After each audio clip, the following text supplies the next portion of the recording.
Thank you for coming, everyone. We're just going to give a couple of minutes and then we'll be starting right at the 12 o'clock hour.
All right. Well, welcome, everyone. My name is Haley Figueroa here with the Denver Public Schools Substance Use Prevention Team.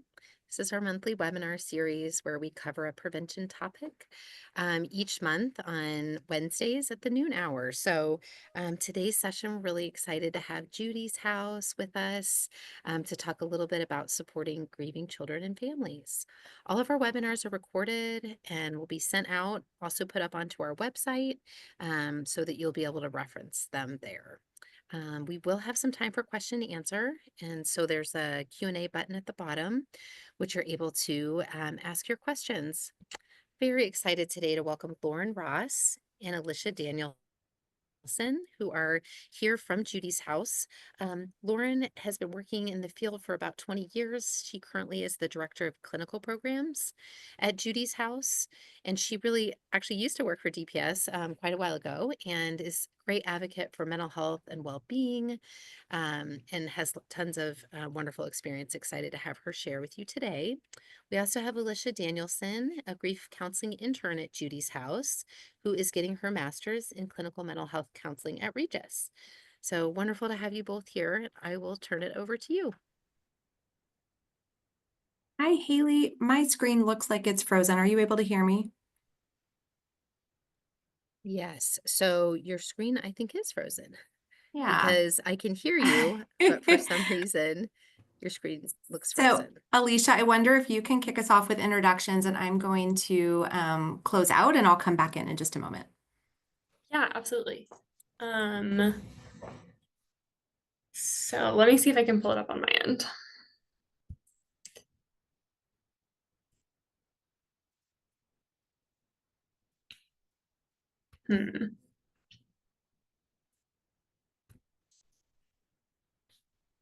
Sure, Lauren, are you still there? Did you?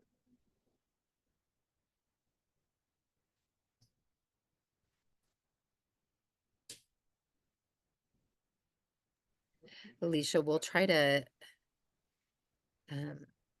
Sorry, everybody, we're having some tech issues here. Leah's going to try to take Lauren out and then have her rejoin, hopefully. So.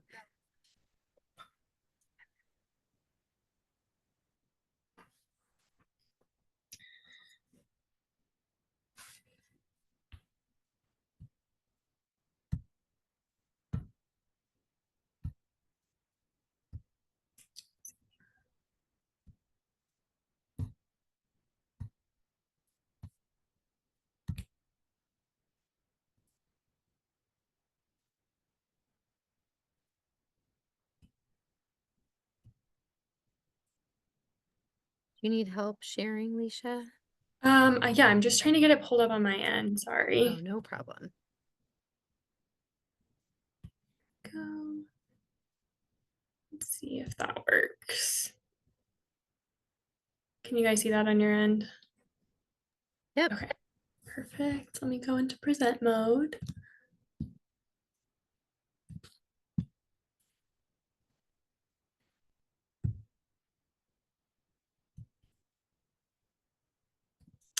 sorry about that. My computer's just not wanting to do what it needs to do. Okay. Um, okay, there we are. I can kick us off while we wait for Lauren. Sorry, it took me a second to get that pulled up.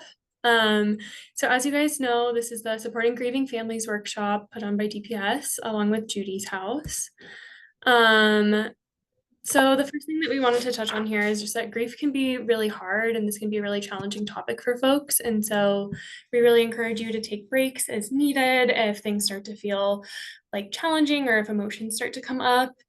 The next piece is just like respecting ourselves and each other with wherever we're at in our grief processes and grief journey. And then we also have a couple of numbers that y'all can reach out to for support if things start to feel overwhelming or intense. So that's going to be Colorado Crisis Services, which you can dial at 988, and then Safe to Tell, which is also below. So I think Lauren is popping back on here. Hello, so sorry about that. No, you're all good. Can you see the presentation? I can. Cool. Do you want to hop in on this slide for us? Yeah, thank you. Can they see you? Can y'all see me? Yes. Okay, fantastic. Thank you, Cool. Chris. You're welcome. IT support for the win. All right. Hi, everyone. My apologies. So Judy's House is the organization where Alicia and I work. It is named after Judy Greasy. Brian Greasy had been a quarterback for the Denver Broncos. And unfortunately, his mother, Judy, passed away when Brian was a tween, when he was 12 years old, from breast cancer. And Brian's experience of that loss was that he felt very alone in his grief and really wanted to help create a space where no child should ever be alone in grief. He married a clinical psychologist, Brooke Greasy, and together they founded Judy's House in 2002. So Judy's House just had its 22nd birthday. And it's just a beautiful tribute to Judy and the legacy that she left behind. Since its founding, Judy's House has served more than 14,000 children and caregivers at no cost to families. And our primary service is a multi-family, multi-group therapeutic support approach, but we also provide individual couples, family, and play therapy as well. We also have a community-based care team that does groups in schools, including Denver Public Schools, mostly at the middle school level, as well as workshops for kids to teach kids as young as first grade all the way up to 12th grade about grief, and also doing professional development and workshops for parents. So as Alicia and I go through our presentation today, we'll share more about Judy's House services. Yeah, so the first thing that we wanted to discuss today is just what is grief. So grief is all the thoughts, feelings, emotions, reactions we have after we lose someone or something. So this is a term that encompasses a lot. You can have grief from like a job loss or a financial loss. If you're experiencing incarceration or deportation, divorce, separation, maybe moving homes or changing schools, pet death, or even just other life changes and traumas can all cause grief reactions. And then what is bereavement? So bereavement is a little bit more of a specific term than grief, and it refers to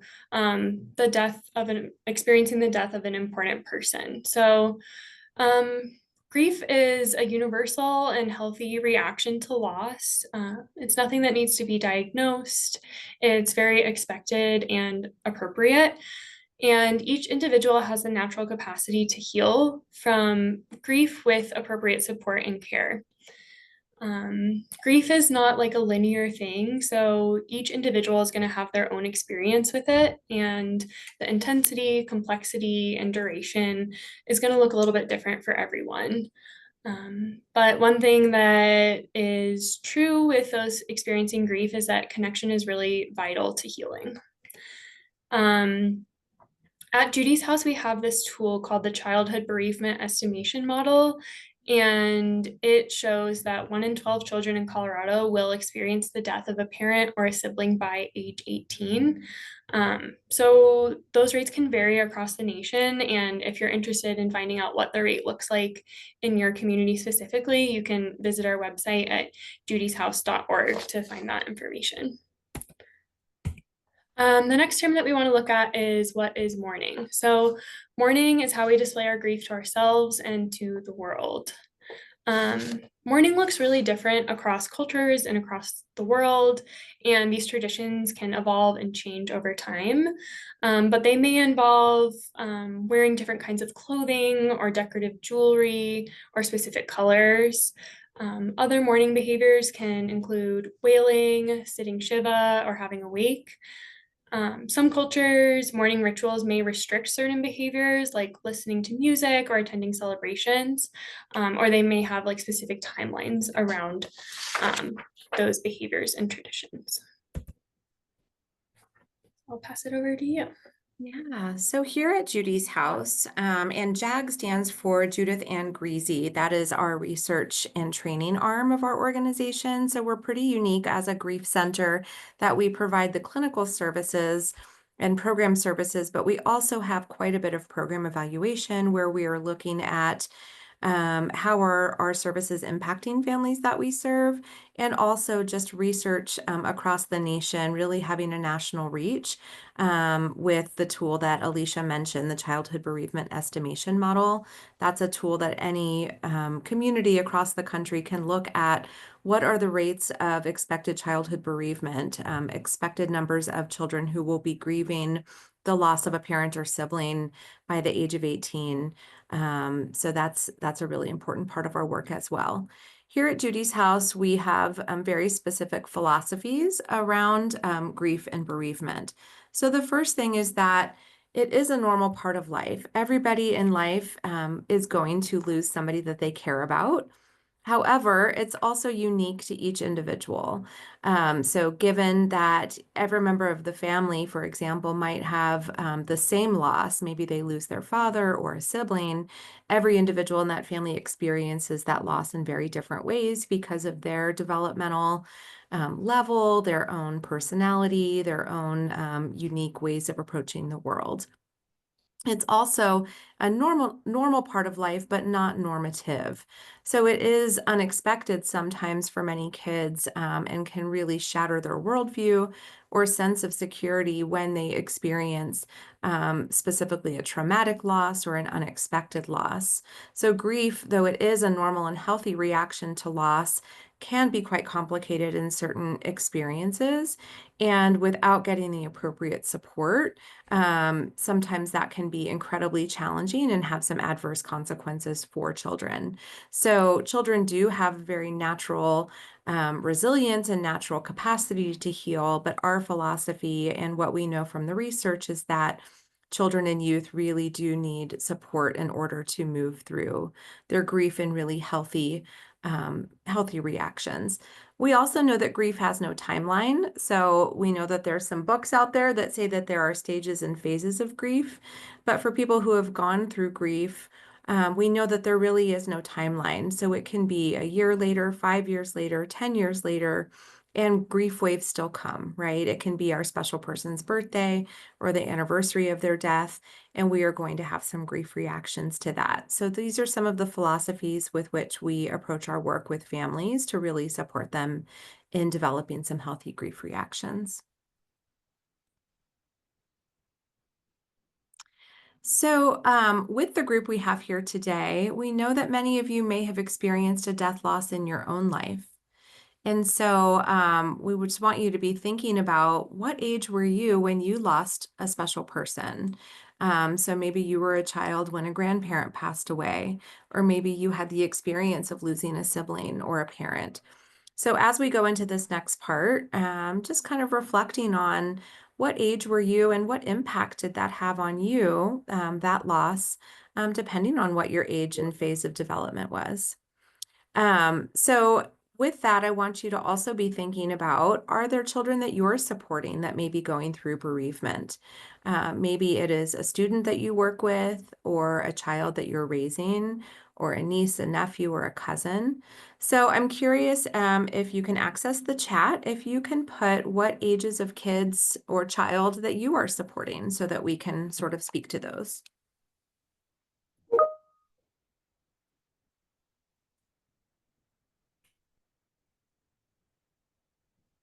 So I see 14.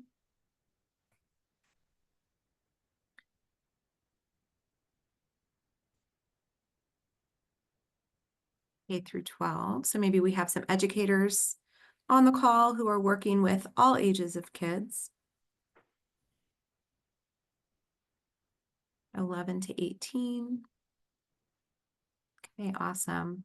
So I'll keep watching the chat while we just kind of talk through this a little bit. So thinking about kids across the lifespan. So when we think of our littlest ones, I know when I was growing up and somebody may have died in my community, if there was kind of thinking about that whole range of ages and stages, what I often heard from adults were they're too young to really understand grief, or they're too young to really have a grief experience. And what we know from working with kids across all different ages is that grief reactions can occur at any time and across ages and stages.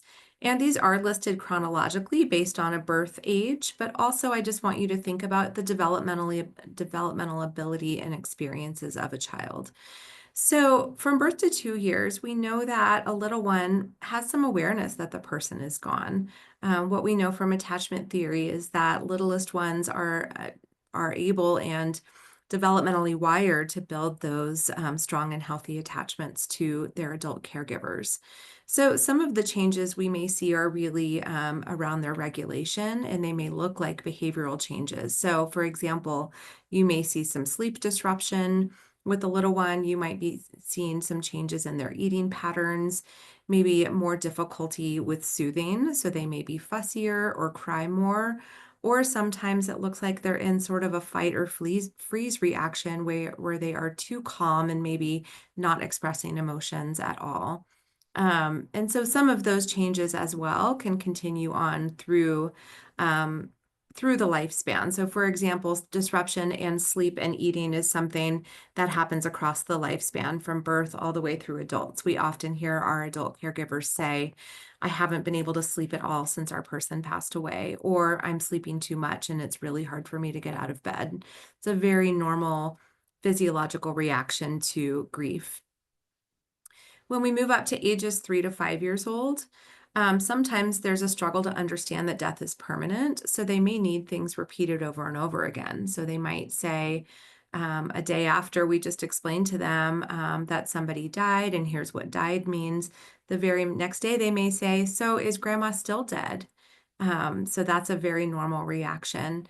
And also death tends to be a pretty abstract concept for ones at this age. So using really direct language like dead, died, or death, even though that can feel really uncomfortable for us, sometimes culturally, those are not words that we use because it feels too harsh. We might say things like grandma went to heaven, or daddy passed away. But for a little one in this age range, those kinds of words can be really confusing. So if somebody went away, why can't they just come back? Or if mommy goes away when I go to daycare, what if she doesn't come back? So those kinds of things can be very confusing. Sometimes we might see some behavior regression at this age. So we might see a child returning to younger behaviors, like having some regression with their toilet training, starting to wet the bed if they had been toilet trained for a while, needing a caregiver to stay with them while they fall asleep, or having some separation anxiety. You might also see some magical thinking, and I think this is something we see quite a bit at Judy's house. Magical thinking might be that if I wish for my person to come back, then they will. Or if I can be dead for a day so I can see my person because I miss them so much, then I can come back to earth and back alive tomorrow. So some of that could be something that's pretty common at this age. When we move ahead to our 6 to 9 year olds, so our early elementary school, They might have a more complete understanding of death, though they might still be very concrete. So we still would encourage using really direct language. That death means when your body stops working, where we might be having more clear conversations around the cause of death. Um, of course, at an age and appropriate level for their development. We might also see some separation anxiety or difficulty being away from their caregiver, even for brief periods of time. And that can show up across the lifespan as well. With this age group, transitions can be really difficult. So having a really set routine as much as possible. Sometimes what we see at Judy's house is that families have lost touch with their routines and their schedules after a death loss. And so getting back into some sort of routine and predictability as soon as possible can be very, very helpful for the whole family, but especially for this age group. At this age group, they might have stronger language to be able to express what's going on with their grief. They also might have some more complex questions, right?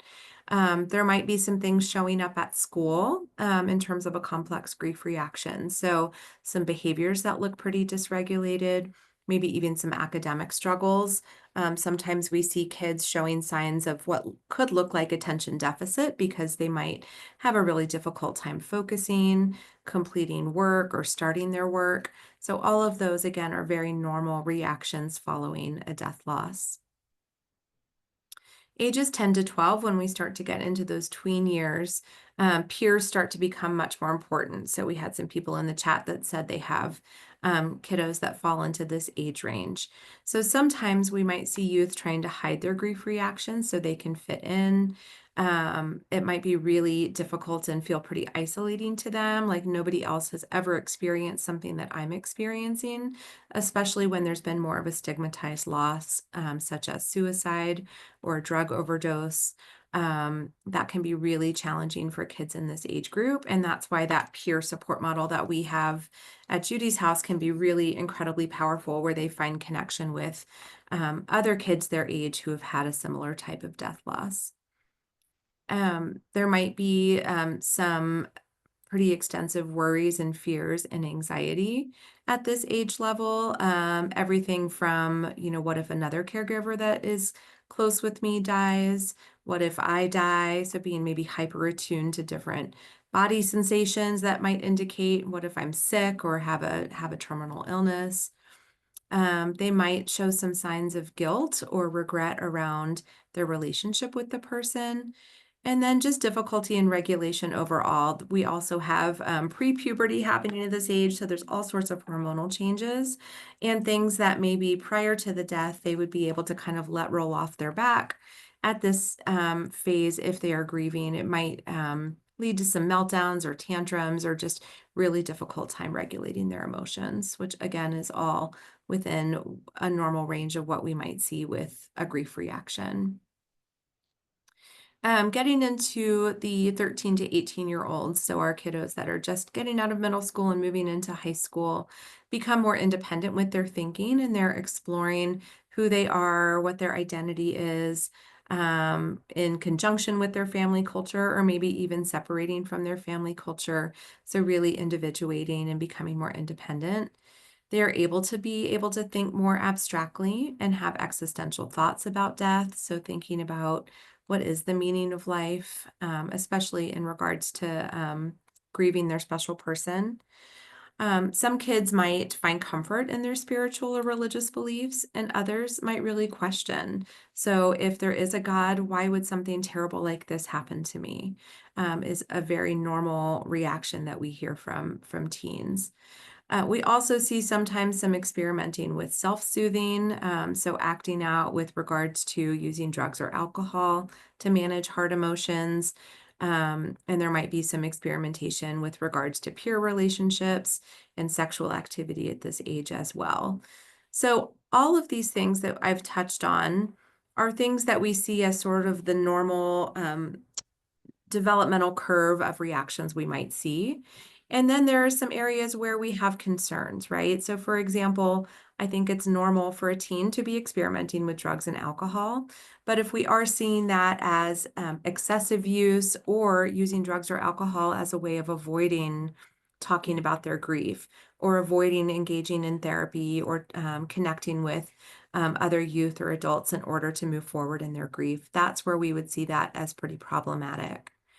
And then when we think about our young adults, so we do have some services at Judy's house for 18 to 25-year-olds where they can come in for an assessment to assess where they're at with their grief process. And we do have some virtual groups twice a month for young adults in this age range.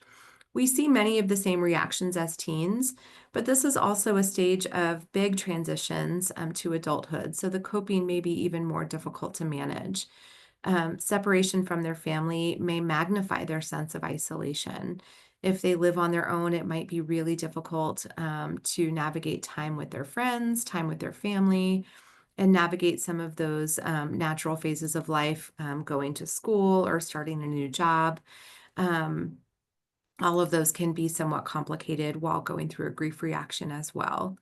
Um, so with that, another thing that we like to think about across the whole lifespan, and I know I'm spending a lot of time on this slide because there's just so much to talk about, and especially we've got some folks on the call who are working with kids across that whole developmental span. Oftentimes, we also see some red flags come up, even from little ones, around fascination with death, wishing that they could be dead so they could be with their special person. And also, we might see some self-harming behavior. So it could be things like cutting or self-harming in that way, or self-harming when it comes to substance and alcohol use or abuse, or perhaps some reckless and risky behaviors that we see.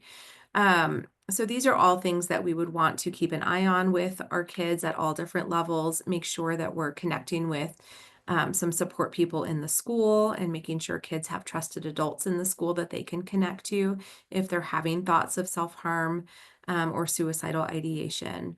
So those are all things that we would want to use really clear language and ask directly if these are things that they are thinking about so we can make sure we can put some coping plans and some safety plans in place if those are things that we need. I think I covered everything on that slide. So next thing that we want to talk about is just grief reactions. So if you want to, as we're talking through these, you can put in the chat what reactions you might expect to see in a grieving child. So you can put those in there and I'll start talking through some of them here. So often the biggest reaction that we think of when we're thinking about grief reactions are emotional reactions. So that could be sadness, anger, anxiety, fear, worry, insecurities, guilt, confusion. Sometimes relief is one, depending on how the deceased died. Other times we might see resentment, love, whole range of emotions. And the expression of emotion for kids who are grieving can be different for basically every kid. It doesn't look the same across the board. The next kind of grief reaction is cognitive. So these are like the thoughts and pictures that go through our minds. And so the way that this might show up for kids who are grieving is having trouble with memory and focus, maybe feeling crazy, having recurring distractive thoughts or memories, or just having an ADHD-like presentation. The next type of reaction that we have is behavioral. So this could look like melting down more than usual, acting out or withdrawing from others, showing a decreased interest in hobbies or activities, maybe being irritable or having a lower frustration tolerance. That said, not all of the behaviors are bad. Sometimes relationships improve for children who are grieving. So again, it's just a range and it depends on the individual. And lastly, we have physical grief reactions. So many kids who are grieving experience increased illnesses, fatigue and physical symptoms like headaches, body aches, tummy aches is one that we hear a lot of at Judy's house.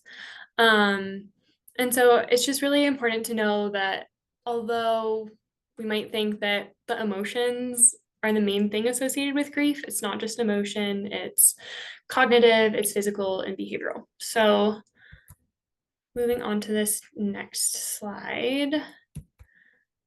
This is our little coping companion that we use at Judy's house. It's an illustration designed to show that our thoughts, our feelings, our body reactions, and our behaviors are all connected. And actually learning what these different things are, being able to name them can be a really, really helpful tool for kids who are grieving. It's the kind of idea like if you can name it, you can tame it. And when we don't manage like our thoughts, our feelings, our body reactions, and our behaviors, they may begin to weigh us down and become too much to bear. So as people who work with children or have children, it's really our job to create a comfortable and trusting space for them to talk openly about their reactions. Because if they can share, hey, like I'm feeling really sad today, or yeah, I have a tummy ache, or I had a meltdown at school, they're going to be like releasing that and it's going to be like a weight off of their shoulders. So with that said, like grief is complex. Of course, we want it to be linear and fast, like those little dots, like start here and there. But grief is actually really, really complicated. And there are different things that can complicate the grief process, including like the relationship to the deceased. If the child was close to them, if they were distant from them, or if it varied across their life. Another variable is just cause of death. Someone who's grieving a long-term illness, their grief might look different from someone whose loved one or special person died from substance abuse or a sudden accident or suicide.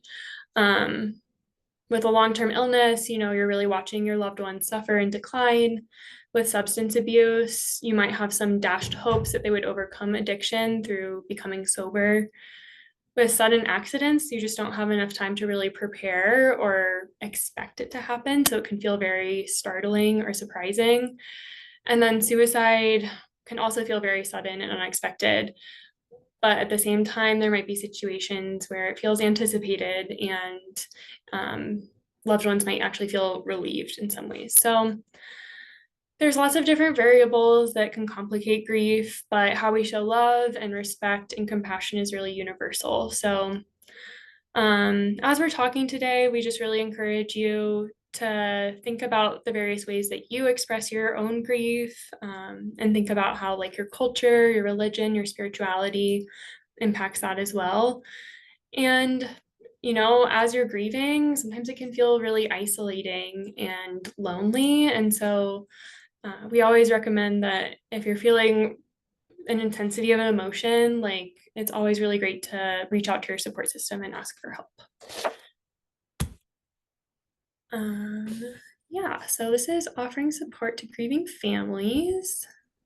Yeah, so that's a good segue to how do we support when we have a family in our community that is grieving.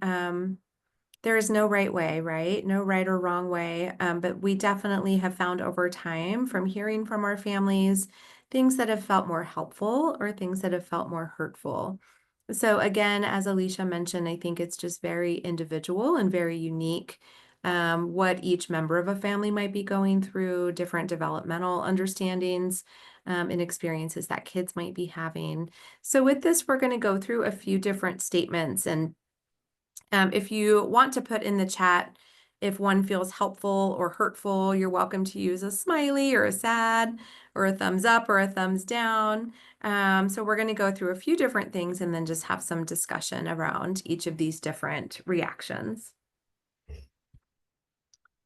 So imagine you come back to work and somebody that you work with has lost a person, maybe their mother, their father, or a spouse. So saying to them, I heard about your loss. I'm here if you want to talk or just want some company. So I would love your reactions in the chat if you feel like that is a helpful reaction or not helpful. I'm seeing Amy say helpful. Yeah, so acknowledging, right? Helpful from Carolyn, thank you. Oftentimes our culture really wants to steer away from grief. It's uncomfortable. We don't know if what we're saying is helpful or hurtful, right? And so sometimes in our culture we say nothing. And for a person who has just had a significant loss, that can feel incredibly hurtful to come back to work or back to school, and to have that loss be unacknowledged. So, acknowledging the loss in whatever way feels good to you or feels like the right thing, and just offering support. I don't know what support might be helpful, or even saying something like that. I don't know what support looks like for you, but I'm here if you want to talk or if you want some company, is a really great place to start. So saying to somebody, I know how you must feel, helpful or hurtful? I've even heard people say, I know exactly how you must feel. Yeah, so Carolyn said hurtful. So we like to say there's no right or wrong answers, but I think that, yes, we agree. This is not a very helpful response. It's more of a hurtful response, especially because, again, every grief experience is unique. And so to say, I know exactly how you must feel, or I know how you must feel, does not land well with people who are grieving. And that knee-jerk reaction is, how could you possibly know how I feel, right? You have not experienced this exact loss, and you are not me in my own lived experience. Um, so a more empathic response is, tell me how you're doing, or do you want to share how you're doing, right? Rather than, I know how you must feel, even if we've been through a very similar type of loss. So they said he died suddenly, but they didn't say how. I wonder if he committed suicide. Helpful or hurtful?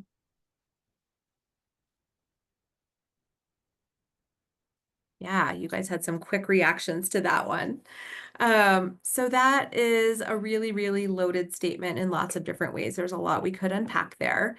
The first thing I want to unpack a little bit is the term committed suicide. And this is something that we've talked with lots of caregivers about, who have had a suicide in their family or in their community. The term committed suicide comes from back when suicide was considered to be a crime, right? So when you say committed suicide, it implies that there was a crime that was committed versus somebody died by suicide is, in our field at least, the generally accepted term. I heard a caregiver just a few nights ago use the word suicide like a verb. So he suicided, or he decided to suicide. I have my own reactions to that, but I think generally in the grief world, using the term died by suicide, just like you would say somebody died from cancer or died from heart illness. Sometimes for kids, we talk about how they had a brain illness and they died by suicide due to their brain illness. So that could be a way of explaining that to children.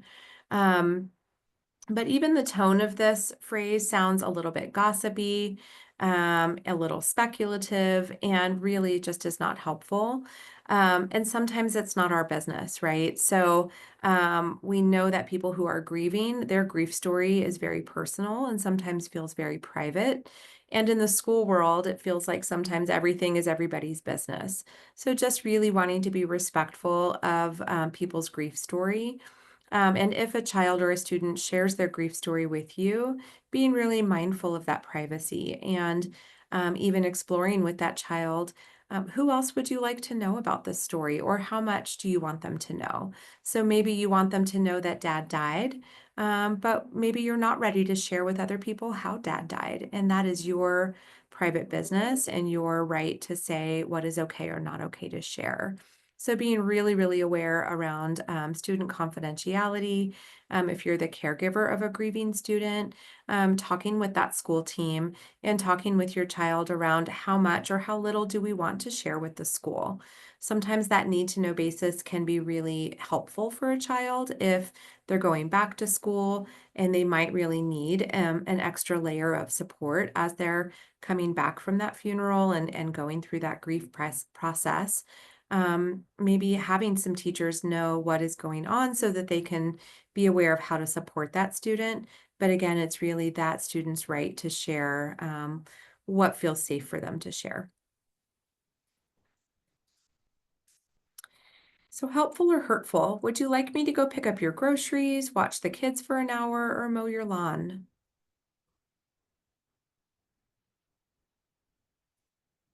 Sarah says helpful. Carolyn says helpful. Yeah. So I think something we hear a lot from caregivers is that those weeks, months, even the year after they've lost a special person, they feel like their world has just been pulled out from under them. And some of these offerings of concrete, really basic support is really what stands out to them the most of acts of compassion and empathy. Um, and I think for some of us, it feels really hard emotionally to be able to sit and hear someone's grief story, but being able to offer some really concrete support. So being able to, just shoot out a text and say, hey, I'm at King Soopers or I'm at Trader Joe's, happy to pick up some groceries for you. What can I get for you? Or if you're a neighbor saying, would your kids like to come over for a play date so you can have a couple of hours to yourself to take a nap or to have a therapy appointment, can be super, super supportive. And we hear this time and time again from our adult caregivers, that these were some of the acts of kindness that were the most impactful and just really helped them feel supported after the loss. And I would say not just in those weeks following a death, but even months later, or even the following year or the next year, can just be super supportive. I know how hard things are for you right now, but you need to be strong. Your kids need you. Helpful or hurtful? This one's a tricky one, a trick question. So, I think the intent behind this is definitely to be helpful, right? I think probably many of us have said something like this to a grieving person. Um, what I think in this scenario could be more helpful is, being strong is really hard right now. Your kids need you, and being strong is hard because you are grieving. So, how can I help you? Or how can I be a place where you don't need to be strong, right? Or if you're having a moment where you're not strong, I'm a safe person for you to come to. Because I think sometimes caregivers feel like they need to keep it all together for their kids. And that's a really superhuman ask, right? Caregivers need to grieve as well. And being that support person, if you feel like you have the capacity to serve in that way, to really specifically say to a grieving person, it's okay to not be strong sometimes. Grief is really, really hard. And I'm here for you if you're having a moment when you're not feeling strong. And the last one we have in our helpful and hurtful activity is, I know it's been a year since your child passed away. I just wanted to check in. Helpful or hurtful? Hmm. Sarah says hurtful and helpful. Okay. Helpful with a question mark. Yeah, this one's tricky. I think the point that this one is making is just being aware of dates, right? So thinking about, maybe the person who has died, what the date of their death is, and marking that on your calendar and doing a recurring, appointment. So a year later, it gives you a little nudge to just send a note of encouragement. Or perhaps the person's birthday, or Mother's Day, Father's Day. These kinds of dates can be incredibly challenging. Something that we teach in our groups is about grief waves.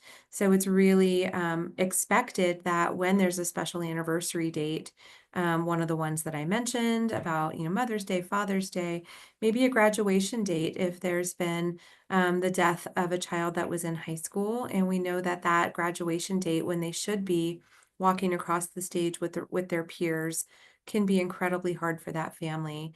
And it doesn't need to be grand gestures, but even sending a text to the family or sending a card to the family can be really a wonderful act of empathy to acknowledge that that date is hard. Yeah, so the next thing that we want to talk about is just coping skills. So this is our handy dandy coping skills backpack, and in it we have 4 different kinds of coping skills that can be helpful for kids and really anyone. So the first category is getting it out. So this is activities that involve physical release. So that could look like sports, punching a pillow, tensing and then releasing the body. Just a way to like get the emotions out of the body. The next category is seeking comfort. So these are just activities that involve comforting experiences. So that could be like a guided imagery exercise, deep belly breathing, possibly like just a hug can feel really nice, or watching a favorite TV show or movie, or snuggling with an animal. So seeking comfort. And then cognitive coping, these are activities that involve switching our hurtful thoughts to helpful thoughts. And one of the coping skills that is like a huge favorite at Judy's house is called the stop and switch. And I wish I had a bracelet for you all today, but the idea behind it is if you had a bracelet or a ring or something, and you were thinking a really hurtful thought, like the death was my fault, you could recognize that as a hurtful thought, take the bracelet or ring or whatever off your hand and switch it to the other hand and replace it with a helpful thought like, um, I did the best I could, or it actually wasn't my fault. But this can really help kids and adults, even adults actually love this coping skill, but it can help us just switch our thoughts to be more helpful. Like we don't want to be having these hurtful black and white thoughts all the time, especially if they're not true. So that's a really good cognitive one. And then the last category is self-care. So these are just activities involving personal interests. So that could look like creative expression, maybe art, journaling. And sometimes self-care is like, hey, I scheduled a doctor's appointment, or I maybe for kids, it's like I got to play outside and that felt really good. So self-care can look different for lots of different people as well. Um, but the idea is to have like these different buckets of coping skills, because depending on what's going on, one thing might be more helpful than another. Like if a kiddo's at school, they're not going to be able to like go punch something necessarily. Like maybe in that instance, the stop and switch is really helpful. So yeah, we just like to provide kids with like a real range and like a little backpack of coping skills that they can use when things start feeling hard or challenging. And like Lauren said, grief waves happen. Sometimes they can be expected, like if it's an important date or an anniversary. The holidays can sometimes bring on really intense grief waves.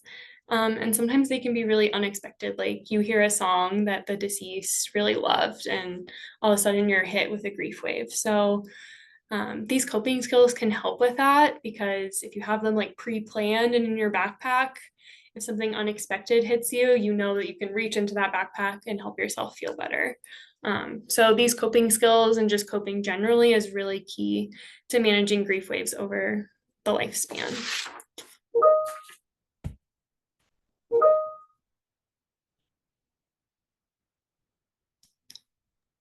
And yeah, I think this one's my slide too. So other things that can help is just like staying connected to family and friends. Grief can be really, really isolating. And so having a community that you can rely on and go to for support and just connection is really, really helpful. Practicing self-compassion, like grief is really, really hard. And like we've said, there are days where it just hits you even worse, and there are days where it feels better, and it's just not linear. And so practicing self-compassion is really, really important. And then modeling what grief looks like and naming it. So I think for adults, this can be really, really important, because sometimes our inclination is like to hide our grief away, like don't let our kids see that we're upset or grieving. And of course, like we don't want to be breaking down around them all the time and have them feeling like they need to take care of us, but showing them like, hey, I'm not okay and like I'm feeling really sad right now, can let kids know that like, oh, it's actually okay for me to be sad too. So it's kind of a tricky balance, but not bottling it all in is really important. And then, like we talked about, deep breathing and relaxation techniques, more of in like the seeking comfort coping skill category, is really helpful. And then just meeting basic needs like exercise, water, sleep, healthy food, and asking for help when you need it. Like just knowing that you're not alone in it. So as we wrap up and start to head towards the end of our presentation, just to summarize a little bit about what we've talked about today. So the first thing is that grief is different for every person. Um, I will share that even when we have one family unit, let's say a caregiver and 4 kids come to Judy's house for their assessment, what we do is we meet individually with each person of that family. So we might have a family of 5, and we have 5 clinicians who are meeting with each family member because they each have their own experience of that loss and might have their own needs around what their grief journey might look like. The second thing is that the need for support might last much longer than people think. So we often in our culture bring all the casseroles and the meal train and a house full of people to support a grieving family right after a death has occurred. But once that house clears out, there's still long-lasting support needs. So just being aware of how do I stay in touch with a family, or how do I ask if I'm the grieving person, how do I continue to advocate for what I need in terms of getting my grief support needs met. Um, the third thing I just want to point out is that it's okay to reach out and bring it up, but also giving people space when they need it. So being able to kind of think about those helpful or harmful. I know we made it pretty black and white with that, but just the point of that is staying in touch with people, not being afraid to offer support, and also just being really gentle with that support. Um, the last thing is remembering that there are resources in the community available to offer support, including for yourself. We hope that through this presentation of Judy's House is a place that you feel like your family might need, or a family that you are connected with in the community or through the school. Just knowing that we are here for support, and hopefully can provide what families might need. So don't be afraid to call and reach out. We've got our number listed in this presentation as well. The next slide just says that grief is not about letting go. It's about holding on in a different way. So we have a really beautiful process here at Judy's House where we take kids and teens and caregivers through a process of what is it like to hold on in a different way, and what are some skills and strategies that your family can take home in order to honor the memory of the person who died, to process some complicated grief reactions, and hopefully move forward in a way that is healthy and in a really strong and resilient way. So as we move towards the end of our presentation, I want to make sure we've got some time for questions, and I'm also going to put in the chat. It's really helpful for our program that we receive some feedback on how this presentation landed with you. But your presentation and your responses to the survey really help us to be able to continue offering these workshops for free. So feel free to use the QR or the link that I put in the chat to be able to complete that survey. I will make sure there's time for some questions. But lastly, one more link and one more QR code that if you feel moved in any way to make a donation to support our work at Judy's House. Again, all the services we provide for families are free, and we rely very heavily on the generosity of our community to support the work that we do for workshops like these, as well as the grief support we provide for families. With that, I think we want to open it up for questions. And I'm just going to log off because I have to go see a client here. So the Yes. presentation is going to end, but you're in fabulous hands with Lauren. Thank you, Alicia. Yeah, absolutely. Thank you so much, guys. I appreciate it. Lauren and Alicia, thank you. I am just keeping my eye on the questions. I just loved how you presented grief at all of the different developmental ages. I think one thing, just question that came up for me while other people are thinking is, I think there's always concern about like the single story, right? For a kid, like that's kind of what's happened to them. Everybody knows about it. Do you have any like thoughts about kind of how like people around kids can make them feel supported? Not, I think when a loss first happens, right, like it just kind of takes over your world. So any thoughts about like how peers should like interact or handle that Um, with other students? I think that's a great question. I think one thing that could be really helpful when we know that a student is coming back from a funeral might be the teacher or a mental health provider in the school connecting with that caregiver and just asking that question: What does support look like for your child at school? Is this something that you want the peers to be aware that there was a loss in the family, so that we can talk with classmates about what does support look like for your child when they come back?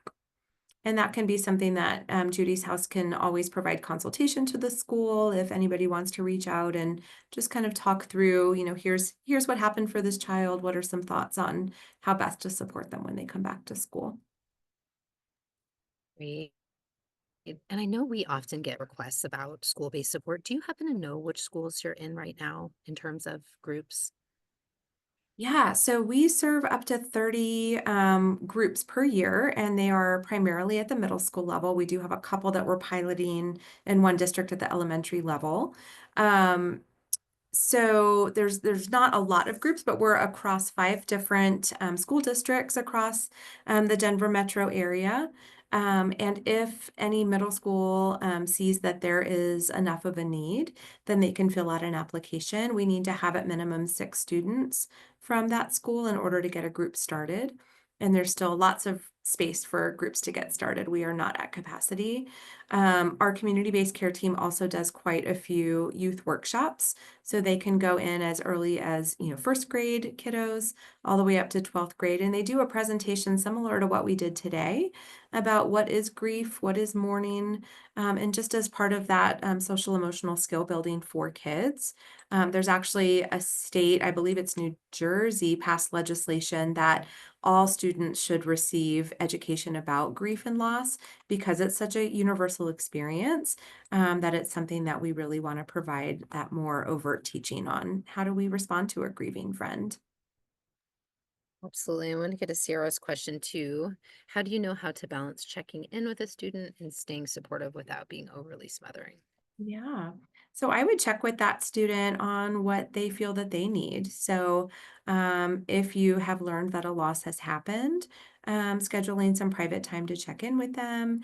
I would invite a caregiver to attend that. I use the term caregiver because sometimes it's not a biological parent. It could be a step parent. It could be a grandparent now raising a child because their parent has died. Um, so asking them, what does support look like for you? Maybe is there a code word that we could use when you're having a hard day? Or maybe just having some different tools, like a visual that a child could use or a hand gesture, right? Maybe like a scaling question, like a scale from 1 to 10, how are you doing today? So it could be just a check-in or a secret signal that they can give to that teacher that they're having a hard day and need some support. And kind of like that backpack that Alicia shared, coming up with a few coping strategies with that child that they know are really helpful for them, things they could use at school. So it could be taking a break with another trusted adult, maybe a school counselor or a school social worker. It could be having a few minutes in a cozy corner if that's something that a classroom is using, or if it's a middle school or high school kiddo, being able to take a break when they need to or have a quiet passing period in between classes. So just thinking about, are there some accommodations that a student might need when they're in this acute grief period? Thank you, Lauren. I so appreciate you donating, volunteering your time to be here, and definitely excited to be Mm. putting this up on the website, and everyone will see the recording from our team this week as well. So thank you so much. Yeah, and I'm putting my email in the chat as well as our judyshouse.org, our website. There's lots of great resources on the website. We do offer 2 times a month a workshop called Caring for Grieving Kids. We pulled a lot of the content for today from that workshop. That's offered virtually on a Tuesday evening and a Saturday morning. So you can find more information on our website about upcoming dates. Those are free, so if there are people that weren't able to make it to today's workshop, they could access that. Thank you so much. Thank you, everybody.